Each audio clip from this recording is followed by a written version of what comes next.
Is the United Kingdom Independence Party debate, and I call on Neil Hamilton to move the motion. I beg to move the motion, standing my name on the agenda. I'm delighted to see that the First Minister has come to attend the debate today. We had a bit of a curtain raiser yesterday at First Minister's questions because I hadn't anticipated that he would be participating in this debate, and I very much welcome his presence. But yesterday, I pointed out that perhaps Norway is not the best model that we could follow in the arrangements which we will be trying to enter into with the EU post-Brexit. Although Norway's people has been stalwartly against membership of the EU right from the first referendum back in 1972. The Norwegian political establishment takes a radically different view. To that extent, I suppose, there are some similarities to the political establishment in Wales, because the people of Wales have voted pretty decisively to leave the EU, but unfortunately the Plaid Cymru and the Labour Party seem not to represent that view in any shape or form. The Norwegian arrangement, of course, would be in many ways even worse than what we got now, because Norway accepts the obligations of being part of Schengen, which means in effect there is totally unfettered access to Norway in terms of migration. And under EU law, there is free movement. That is one of the four key fundamental freedoms that the EU has brought about. And when EU members were broadly speaking on the same level of economic prosperity, that didn't really cause much of a problem. But significant problems have been caused by the widening of the EU to include economies which are very significantly poorer than the Western European economies. And it would be foolish, I think, of us to deny that this has created widespread public concern, and therefore the desire to recover control of the UK's international borders lies at the very heart of the referendum decision.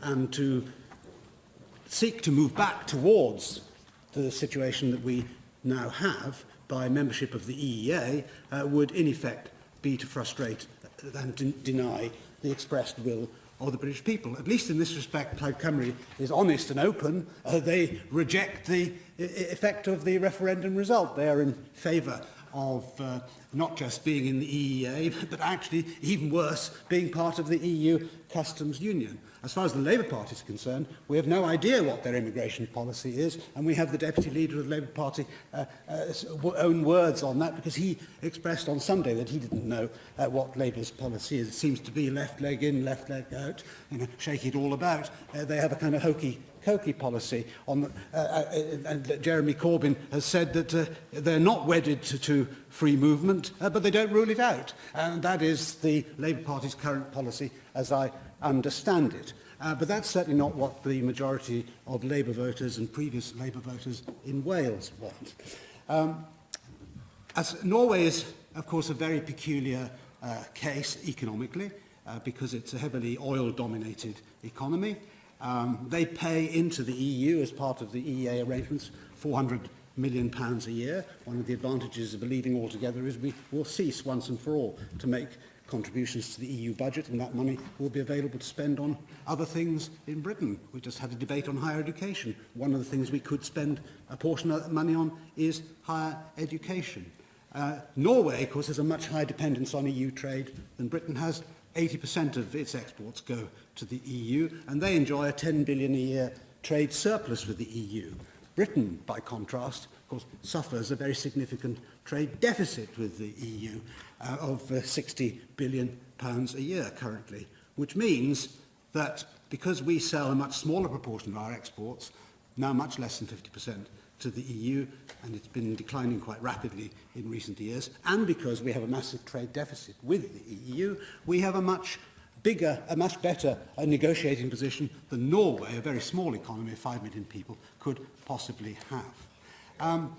The alternative is the arrangement which has been negotiated with the EU by South Korea, a free trade agreement which was entered into 5 years ago. South Korea is the 11th largest economy in the world. and it's an expanding economy, unlike the EU, which is a contracting economy. As a result of Brexit, we've already entered into discussions with Australia, China, India, New Zealand, Norway, and the 6 members of the Gulf Cooperation Council, who are one of Wales's major export destinations. Wilbur Ross, member of the Trump administration, has said that the US-UK deal will be their top priority, or one of their top priorities. The United States is a very important export market for Britain, and we export to them £36 billion worth of goods a year. We don't require to be part of a single market with the United States in order to export that colossal amount to them. Within the EU, we will continue, outside the EU, we will continue to be a major export market for EU countries, and they would be foolish to want to place any inhibitions upon their ability to export to us, not least Germany, because we export to Germany about £35 billion worth of goods a year. They export to us £77 billion a year. So we have a very significant trade deficit with Germany. And I'm not a protectionist. I'm certainly not a mercantilist. I don't believe that we should aim to have an absolute trade balance with all countries with whom we do business. We should trade to our maximum mutual advantage, and trade goes 2 ways. But nevertheless, in terms of negotiations as to the future trading relationships that we are going to have with the EU, certainly countries like Germany will have a very significant voice, and the benefits of continued unfettered trade with Britain will be plain for all to see. Indeed, Cecilia Malmström, the EU Trade Commissioner in the context of the South Korean trade deal, has said that the evidence of the success of that agreement should help convince the unconvinced that Europe benefits greatly from more free trade. It spurs European growth, it safeguards and creates jobs. And that's the spirit in which we approach the changing relationship between Britain and Wales, within Britain, of course, with the European Union. Hence, we end up in our motion by saying that we support the UK government's general negotiating position of seeking the maximum degree of free trade with the EU, but consistent with firm immigration control. And as the UK is the 5th largest economy in the world, and we have a £60 billion a year deficit in our trade with the EU, surely common sense as well as political strength on our part dictates that we should be able to negotiate a pretty good outcome for all concerned.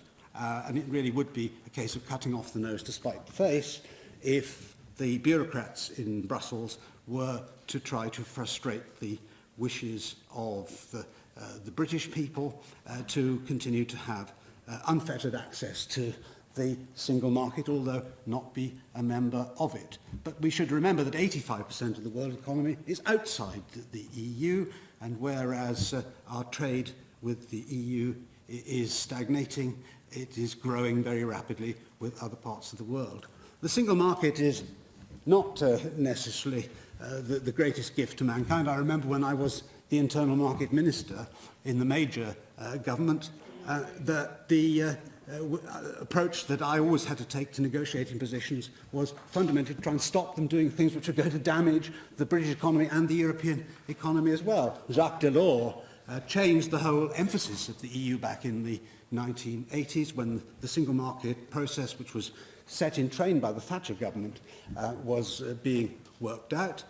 Our view was that we should have the maximum possible freedom of exchange of trade, but not develop some kind of overarching regulatory code of laws imposed upon everybody from the centre. That wasn't necessary, and it's because the EU has gone down that road that it has been stagnating in the world relative to other countries in the last 20 years.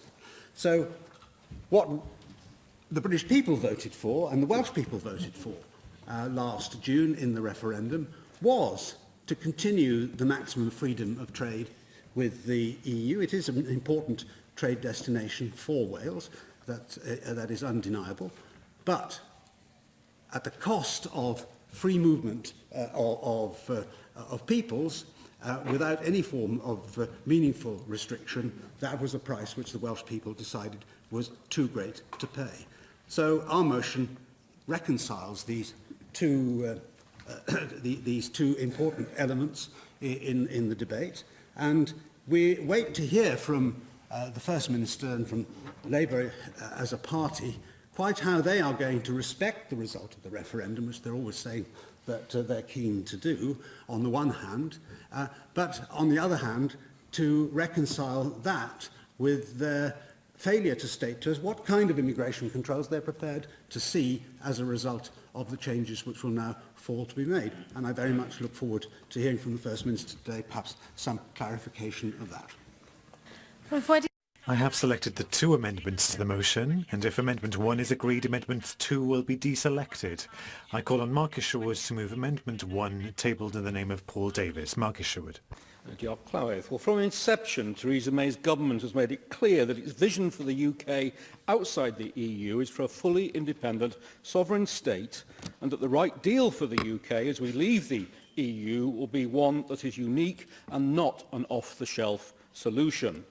As our amendment states, we propose that the National Assembly for Wales welcomes the Prime Minister's intention to build a powerful new relationship with the European Union that works for the UK and Wales, recognises the importance of trade with Europe and the rest of the world, which is vital to the future of the Welsh economy, and welcomes the UK government commitment to secure a strong trading relationship which provides UK companies with the freedom to trade and operate in the single market, and that reciprocal arrangements should be extended to EU businesses trading and operating in the UK. As he visited Norway, the First Minister said Wales needs full and unfettered access to the European single market, whilst also claiming to accept the need for the repatriation of border controls, knowing full well the questions this raises. Labour's shadow Brexit Secretary, Keir Starmer, has proposed reasonable controls on numbers entering the UK, and former Liberal Democrat Minister Vince Cable has argued that it is politically necessary to limit immigration from the EU as part of the UK's Brexit deal. As Theresa May states, we will decide for ourselves how we control immigration, and we will be free to pass our own laws. We want to give UK companies the maximum freedom to trade with and operate in the single market, and let European businesses do the same here. As she also emphasises, getting the best outcome for the UK means not putting all our cards on the table. Some might suggest that only those seeking to undermine Brexit may say otherwise, but I couldn't possibly comment. Some warned of dire consequences and instant recession for the UK economy if the people voted to leave the EU last June. Instead, the UK was the fastest growing G7 economy in 2016. Global businesses like Google and Nissan have said they'll be creating new jobs in the UK. UK employment is at a record high. The UK's manufacturing, the UK's manufacturing sector grew at its fastest rate for over 2.5 years. The UK construction sector at its fastest rate in almost a year, and the UK services sector at its fastest rate in 17 months. I give way. Accept that the pound has been devalued by between 18 and 20%, and devaluation has given the economy a push. Do you expect us to devalue the pound by 18% each year? Of course, currency movements are one of the effects of that. It's funny that it wasn't factored in by those predicting doom and gloom. Perhaps you could tell us which Jeremy Corbyn was right yesterday, the one who said he wants managed migration and the one who said he was wedded to freedom of movement continuing. Countries around the world like China and Australia are exploring how to do more trade with us after we leave the EU. And yesterday we heard from the US Senate Foreign Relations Committee chair that a US-UK trade deal would be a priority. The Chancellor's autumn statement showed an £11.6 billion saving in net contribution in 2019-20 once we were out of the EU.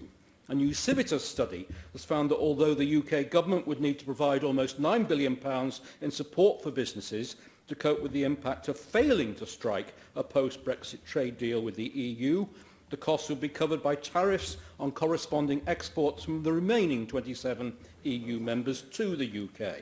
This is a stark reminder to EU leaders of the need to enter Brexit negotiations with the aim of achieving an outcome which benefits everyone. As the NFU Vice President said on Anglesey last Thursday, we're going to leave the EU and we must unite and move on. We must see this as an opportunity rather than a threat.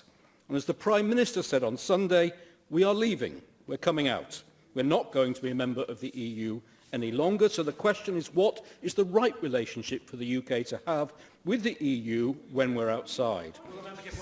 We will be able, I'll finish with this paragraph here, we'll be able to have control of our borders, control of our laws. But of course we still want the best possible deal for UK companies to be able to trade in and operate within the European Union, and also European companies to be able to trade with the UK and operate within the UK. If you're quick. Could he clarify that we'll also be coming out of the customs union? That is, well, that's subject to negotiation. I know more about that than you do. When people voted in the referendum on June the 23rd, yes, they voted to leave the EU, but they also voted for change, and this year, 2017, is the year when we start to make that happen. I call on Adam Price to move Amendment 2, tabled in the name of Rhina Piorwerth. Diolch, Llywydd, ac Thank you, Llywydd. the amendment obviously in our name, which sets out our consistent position that of the models currently on the table, then the EEA option is the one that best meets the Welsh economic national interest. I have a philosophical or an emotional attachment to the idea of being a Welsh European, but you know, I'd like to have the debate today a little bit not quite at the emotional fever pitch that sometimes these debates are held, because it's exhausting and it's not particularly illuminating, and just to look at the economic facts, because you know, I think forecasting in this very, very turbulent context is almost impossible. I mean, it's certainly not a science. You know, I can quite understand the degree of scepticism, particularly on the benches opposite there are, in terms of the forecast, which, you know, uniformly, of course, have been in a negative direction. And if you move in the spectrum towards a harder Brexit, they become even more negative. But, you know, I'm prepared to accept that over the long run, the UK economy will ride out any roller coaster. You know, in the long run, of course, as Keane said, we're all dead. I think the particular problem that we face is that will not be evenly distributed.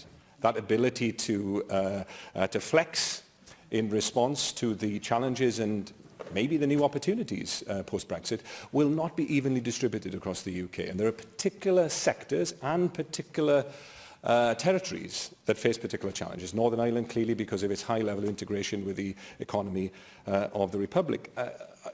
Ironically, in this context, the City of London faces particular challenges in terms of whether it'll have access through passporting rights, etc. And then I would say there are a collection of manufacturing-based economies, old manufacturing economies, which particularly have large internationally multinational companies involved in sectors which have very global supply chains, particularly automotives. Aerospace would be another example. Electronics, not as relevant to the Welsh economy, but those two other sectors, very, very important. And that's why I would say that whatever you think about the macroeconomic prospects across the UK as a whole, Wales faces some very severe challenges if we are not within the single market. And, you know, in terms of the actual position, I mean, Wales has the highest proportion of its exports going to the European Union by a long margin. Yeah, 67% in 2015. Over 2/3 of our exports go to the EU. The average of goods, the average for the UK is 48%. I mean, we are the next one is northeast of England with 58%. Right? We are the most EU intensive in terms of our exports of all the economies of the United Kingdom.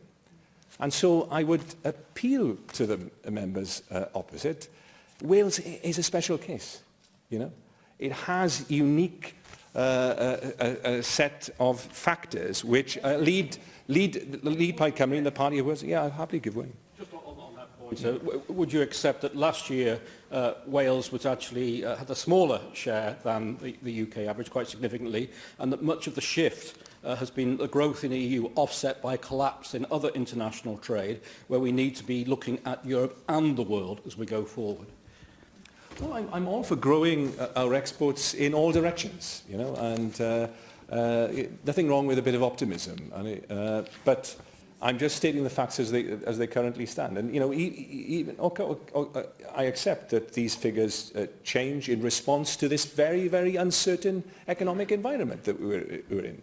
But the fact of the matter is, I mean, you know, we are, as things currently stand, given where we are in terms of the economic cycle, then we're talking about 2/3 of our entire export base. And unfortunately, we are not a nation state, right? If we had all the levers, right, then maybe we could be more agile in responding to this new environment. But we don't. We have at least one arm tied behind our back, probably both. So we're not able to flex and respond with a degree of agility that, under other circumstances, we might like to see. And so I would appeal, look, let's look at the facts. Let's actually have a Welsh-based debate. And I remain fully convinced, as things currently stand, that it is absolutely imperative for the Welsh economy that we remain a full participant within the single market. Caroline Jones. Diolch, Llywydd.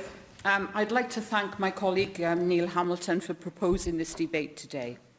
Those who oppose the UK leaving the EU are determined to find any possible way of keeping us shackled to an unelected and democratic bureaucracy, overburdened by restrictive regulations and unable to control our own borders, all for the sake of access to the so-called single market.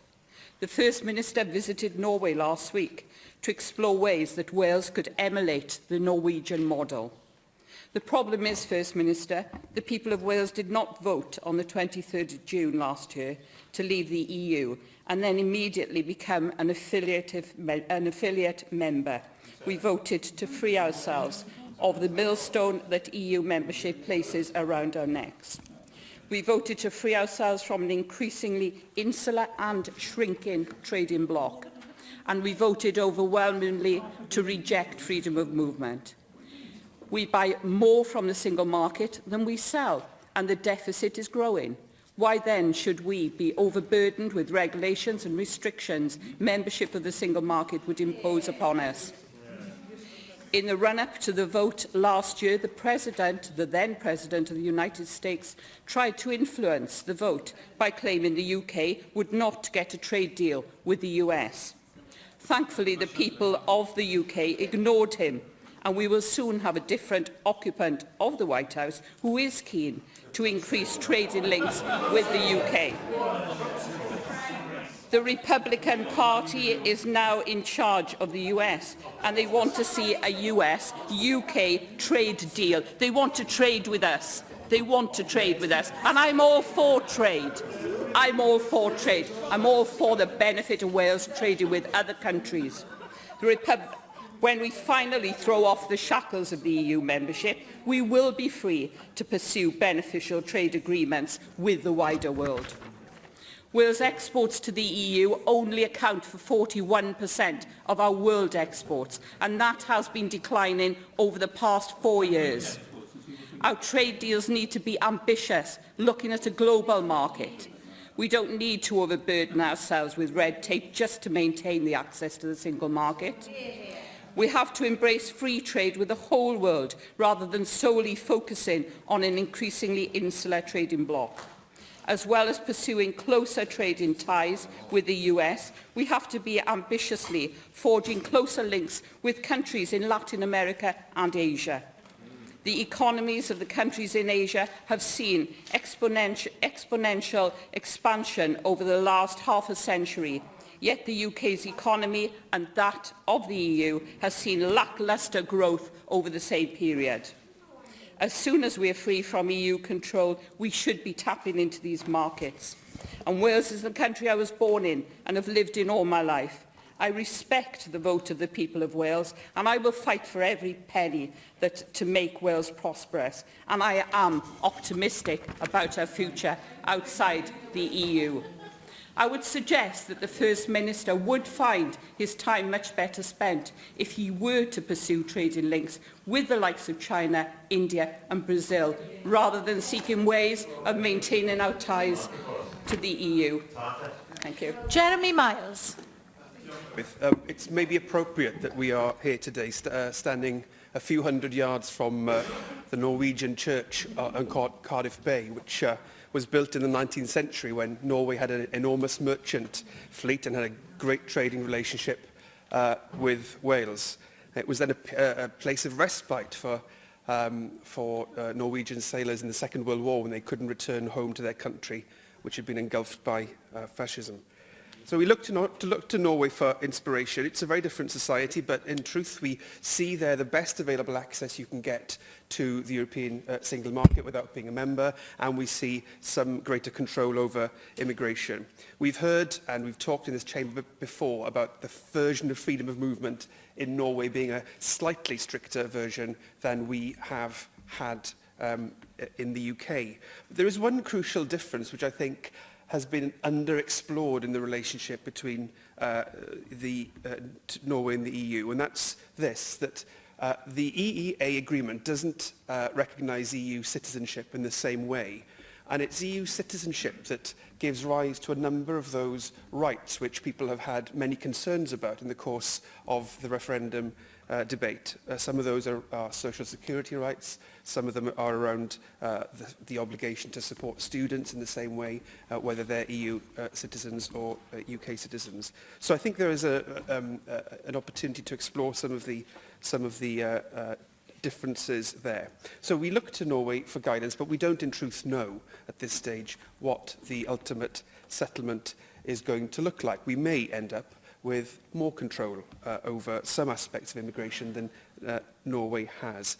But please, let's not fall into the trap of believing that the current version of freedom of movement is the only way that we can express and continue to express our internationalism as a country. We can look at countries like Canada, which has an open-minded, liberal, internationalist approach to the world, but a more but has immigration controls which we don't have for EU citizens. I believe passionately and campaigned passionately on the basis that EU membership is in the long-term interests of Wales and of the UK, and I still believe that. But that is not the same as equating the current freedom of movement rules with being internationalist or being compassionate or even being European.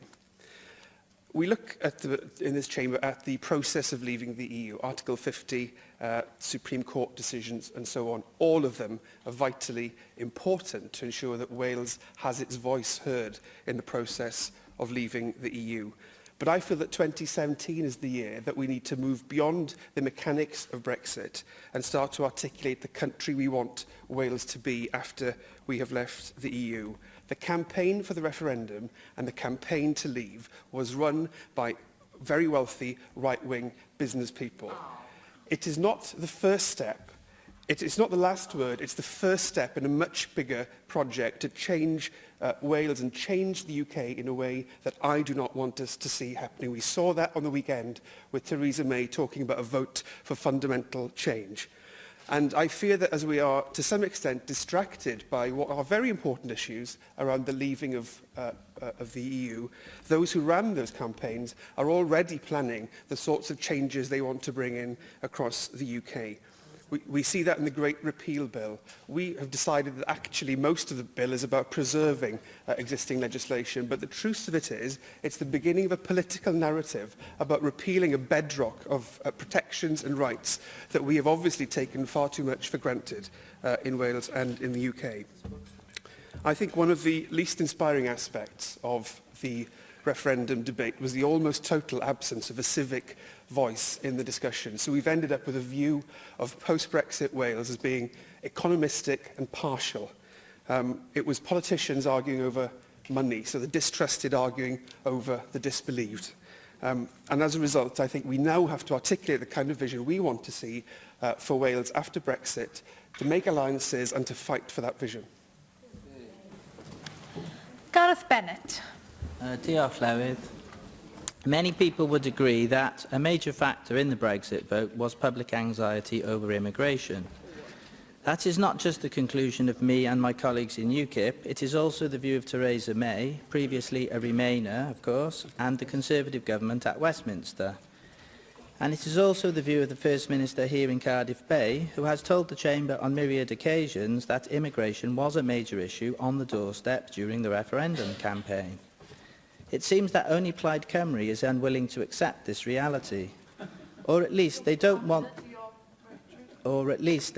to do anything in practical terms to confront that reality by trying to restrict immigration. So Plaid's oft-stated desire to keep freedom of movement needs to be kicked into touch. Labour don't seem to know where they are on this.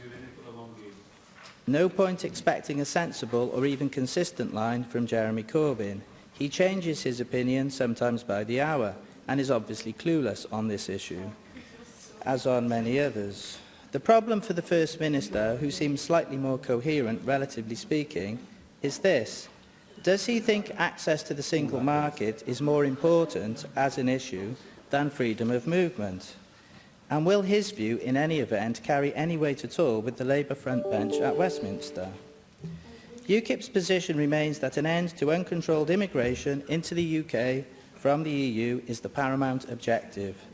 That is because we believe that this issue was the paramount concern of those who voted to leave. I call on the First Minister, Carwyn Jones. Diolch, Llywydd, and could I listened carefully to the views that were expressed around the Chamber. Could I echo what Adam Price said, that we do need a debate that is based around fact and not so much around the hot air that has been generated by this debate over the past few months. I'm asked to outline what I think is a way forward for Wales and the UK. I'm happy to give it. I thought I'd been saying that. I don't believe you can have access to the single market and at the same time say that you want full control of immigration. You choose one or the other. And I have made the choice to say that I think prioritising access to the single market is the most important issue for us in Wales. Why? The European Union is by far our biggest market, by far our biggest export market. We play fast and loose with that market at our peril. It's a much, much bigger market for us than the US, much, much bigger market for us than some of the developing countries. And it's important that we maintain access to that market. For our farmers would not exist, our hill farmers, frankly, if they weren't able to export. A huge tariff placed on Welsh lamb going into southern Europe would wreck Welsh farming. I know that one of the issues that's often raised is that we can control farming policy ourselves. Yes, but we won't have the money. From 2020 onwards, not a brass farthing will be available for Welsh farming. Nothing. £260 million worth of subsidy would no longer be available. We hear noises from within DEFRA that they do not see subsidies for farming as part of farming's future. And I know, as somebody who spent 17 years as a minister, longer than anybody else on these islands now, that DEFRA have no love for hill farming. Their idea of farming is lowland dairy farming and lowland arable farming. They have no interest in hill farming at all. And I have far more confidence bluntly in Brussels than Whitehall when it comes to agriculture, because I know that in Whitehall there is no sympathy for Welsh farming and there is no sympathy for Welsh hill farming. And the Tories are silent on this. They say nothing about the money that will be lost to Welsh farming post-2020. Where is their passion for a group of people who voted for them for many, many years? They're being let down by the Conservative Party. Now, two issues that we have to deal with. Firstly, I think some reality needs to be injected into this debate. If, in March 2019, there is no deal of any kind, World Trade Organization rules will apply. They will apply. There's no doubt about that. Tariffs will come into force, and we will face tariffs as we seek to export to our biggest market. That means not that this is something that's a boon to the UK exchequer, because what happens with tariffs, which is never mentioned by those who say they're not a problem, is that tariffs are imposed on goods as they enter the UK. Those tariffs are simply passed on to the consumer. It's a tax on people. Tariffs are paid by the consumer, not by European businesses, so the Treasury might benefit, but it means that UK members of the public in the UK will be paying extra tax to pay for tariffs. That's what tariffs are all about at the end of the day. It's not some kind of free money for the UK Treasury. It's Joe Public that will pay for that. Secondly, businesses are afraid of different regulatory regimes in different parts of Europe. And secondly, of course, the sheer nuisance of customs paperwork. Add that up for every transaction and it creates a barrier between the UK and the EU that we could do without. What then about immigration? I don't accept that people voted... Makes a point about the bureaucracy that might be imposed as a result of leaving the EU on firms trading with the EU, but reality is 95% of firms don't trade with the EU, and exports to the EU cover less than 15% of our GDP. For 85% of the value of Britain's trade, that will not be affected by this at all. More than 40% of our trade goes to the EU. It is our biggest market. As I say, we play fast and loose with that at our peril. And it may be that some SMEs don't trade directly with the EU, but they trade with bigger companies that do trade with the EU. And any effect on those bigger companies, like Tata, for example, like Ford, has an effect on the entire supply chain. If you look at the Ford engine plant in my constituency, every single engine is exported, every single one. There is no domestic market for those engines. And we must be careful that we don't lose the advantages economically that we have now. With immigration, I mean, one thing, I've said it before, I'll keep on saying it, the UK will not control its own borders. You cannot control the UK's borders unless you're prepared to see a hard border in Ireland. There is no other way of doing it, and accept the conflict and turmoil that will happen as a result. If you want to get into the UK, you simply have to get into Ireland. You can walk into the UK. There'll be no immigration control, no border control at all. So the reality is the UK cannot control its border in a way that some would want to see. Now, it's right to say, and I believe this is correct, that people who are concerned about the current system of freedom of movement, I concede that point. People offered me many views on the doorstep. Some people didn't want to see immigration at all. Some people wanted to kick immigrants out. I accept that they are a small minority of people. But a lot of people were concerned, but for different reasons, about freedom of movement. My proposal is we look to do what Norway does already. In other words, there is a limited freedom of movement to do it to a job, some flexibility around that, but there comes a point if somebody doesn't have a job, then they can't work or remain in the UK. The reality is the UK went beyond what the rules required. If they're interpreted in the same way as Norway interprets the rules, even though Norway has freedom of movement, you do introduce what I think is a sensible system that most people would accept. Nobody said to me, what we need to do, see, is to prevent all these doctors and nurses and students coming into Britain. And we must make sure that we are still able to draw on the best expertise from around the world. Freedom of movement to work, I believe, is a hugely sensible and rational way of dealing with people's concerns, while at the same time not cutting us off from the rest of the world. We've got to be careful as well of free trade agreements. They're not what they're cracked up to be. A free trade agreement on China would make it potentially impossible to impose tariffs on Chinese steel, and that means the end of Tata and steel production in Wales. A free trade agreement with New Zealand runs the risk of having more New Zealand lamb into Wales. And that ends up, of course, in a situation where, again, Welsh farmers are hit by a double whammy of no subsidy and, of course, having to compete against lamb that will always be cheaper. No matter what we do, New Zealand lamb will always be cheaper than lamb in Wales because of the geography and topography and climate of New Zealand. Our farmers can't afford for that to happen, of course. Just while he's on the point of agricultural exports, would he agree with me that we need to look at the example of when we tried to expand our dairy industry into Russia, and then Russian incursions into Ukraine and the Crimea meant that sanctions were imposed on Russia? If we make strategic deals with our potential enemies, or at least opponents in trade deals, we will cut off our nose to spite our face. Yeah, and I hear what's being said in the US. I don't believe for one moment that the US will strike a deal with the UK that isn't anything other than advantageous to the US. The US president was elected on a platform of protectionism. He is not going to give the UK any favours. And it is naive to think that that is what the US will do. I also think we need to approach these negotiations in a spirit of cooperation, not a spirit of what I call imperial arrogance, thinking that the world will fall at our feet.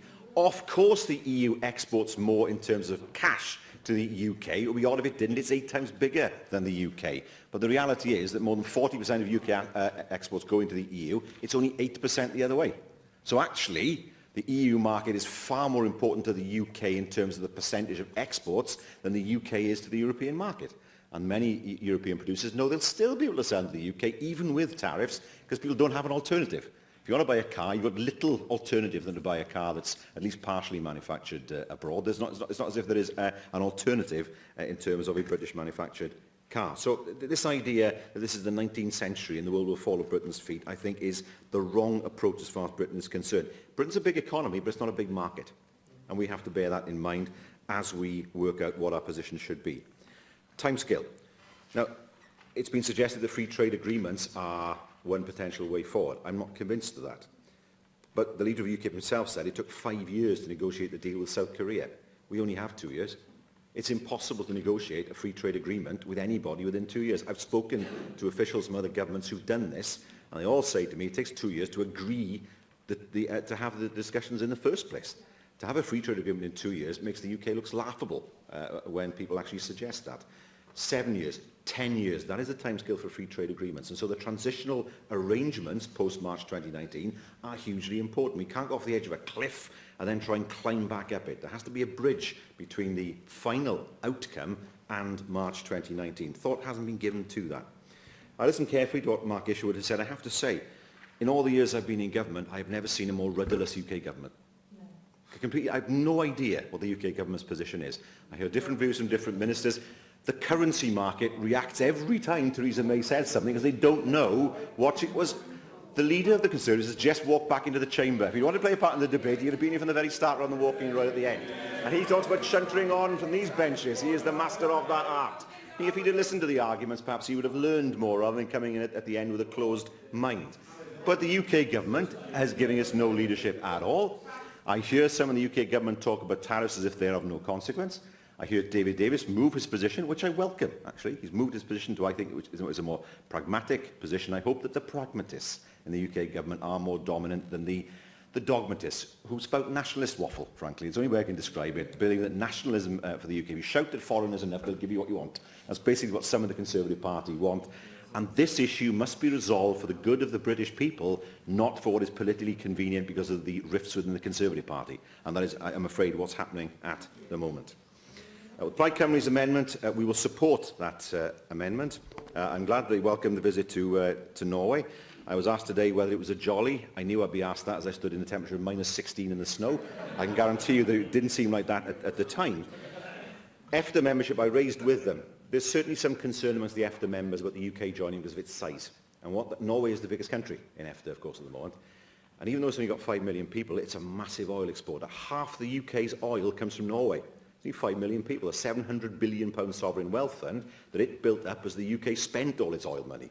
So it is quite a major player despite its size. And there needs to be some discussion with Norway and the other EFTA members as to whether the UK would be welcome within EFTA because of its sheer size. But I'm glad to see that the third point that's put forward in the amendment is using the phrase that I've used, full and unfettered access to the single market.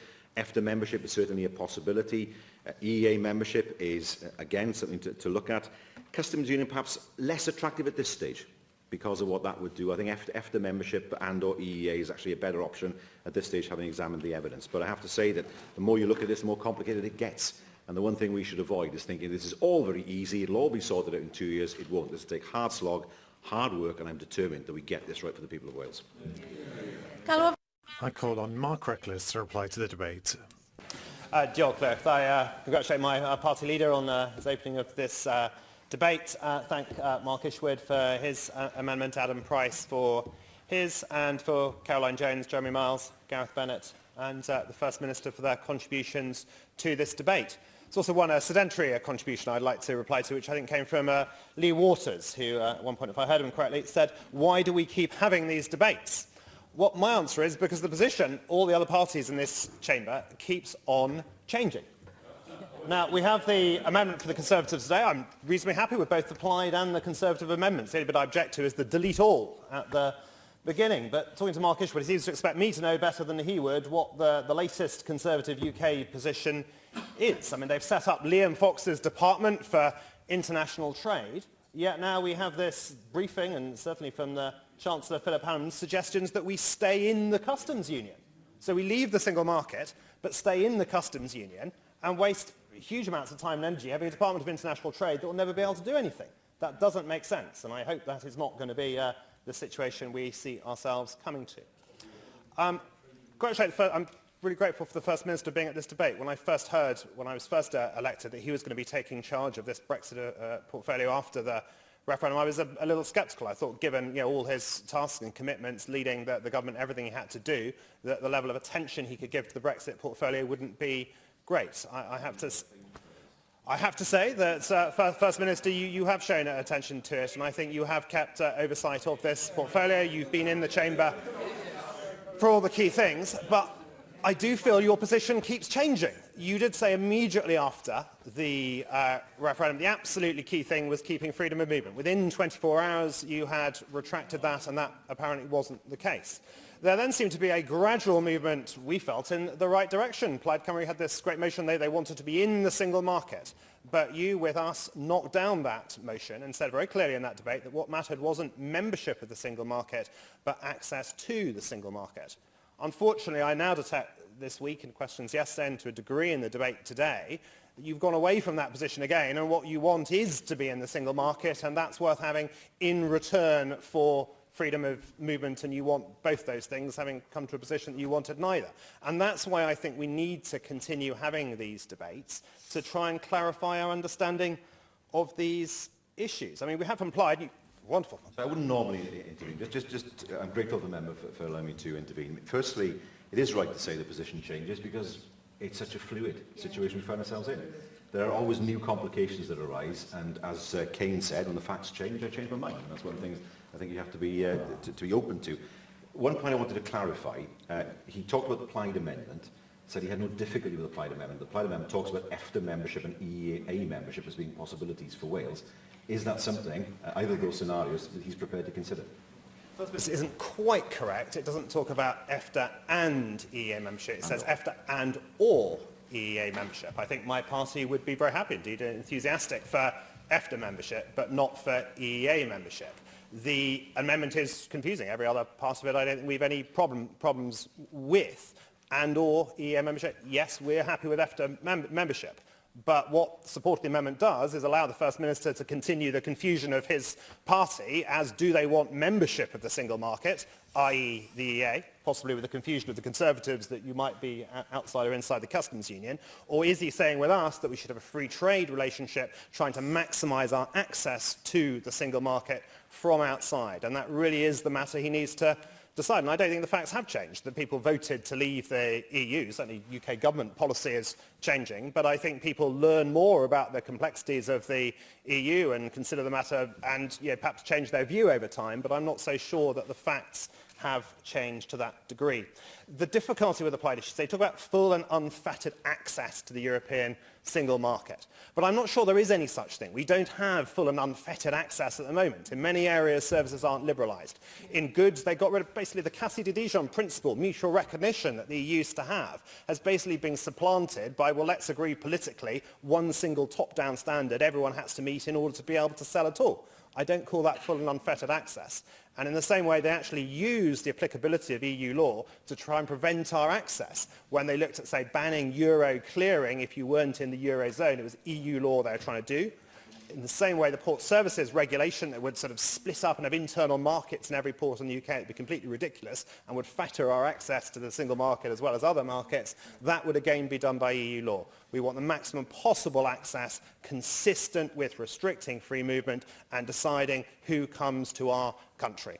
We're not going to have a hard border. We're not going to want to check every lorry that comes across the Irish market. We're not trying to stop people from the EU visiting the UK. We're trying to stop them working in the UK on a completely unfettered basis to drive down wages for people at the lower end of our labour market who compete with them. That's what our motion is saying, and I wish the First Minister would come and bring some clarity by supporting our motion rather than supporting the Plaid thing, which continues the ambiguity and uncertainty. It's been a feature of other parties' positions in this chamber. Thank you.